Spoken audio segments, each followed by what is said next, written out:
Fshati Batës, si njësisë administrative Shirgjën të Bashkisë e Elbasanit, prej kohësh është lënë në arrest nga institucionet vendore.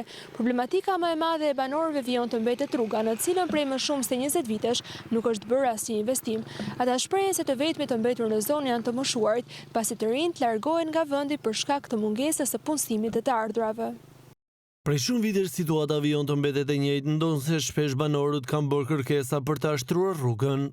Gjithë rruga shumë dobët. Vallai kjo është e prirur një që në kthej shikin për linç. Asë nuk o bërë njëra aq që ajo krisi u shkatërrua gjithë iku. E vështirë me fjalë se vjen shihet e dimrit, kjo rryhet, edhe ja shishe vetëm 10 vitesh e vorë këtu. Automjetet amortizohen? Është amortizohen. Kjo ka me fjalë mbi 10 vjet. Vin këtu dashëm këtë vit, edhe për shtru nuk është shtru. Në kemi është lënë arrest, s'diskutohet, ka kaq vite. Fshati këtu ku jetojmë neve kanë ecur me forcë të veta. Ja, sa vite kanë atë? Ajo ka disa vite. Hiç nuk vjen. Vallai shumë keq është ti.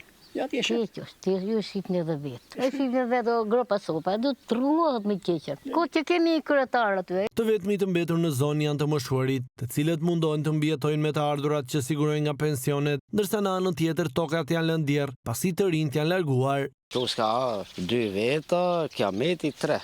Pleqa s'ka. Pues nuk e përballojnë jetesën se janë gjitha të shtrete, nafta ka vajtur në qiell, e sun punojnë mo ato, se do të bëjnë vete 200.000 lekë ose 300.000 lekë vete i dulim tokë, që do të ofrezojnë farë drejt. Unë me këta plankën vetëm, çfarë bëjmë parë? Ne shesi do të rrugës. Ma shumë ngjen pa bukë, se shumë. Do të bëjmë bleket bëjmë, ku vjen puna punës. S'na shohin më parë. Sot ka ngel vetë ata ose ma vjetuar. Nuk ka një i fëmijë. O e moshatar, nuk ka këtu. Ka ngel tek tuk një, tek hiç. Vallai shumë keq. Kam pesuna për ata. Janë larguar.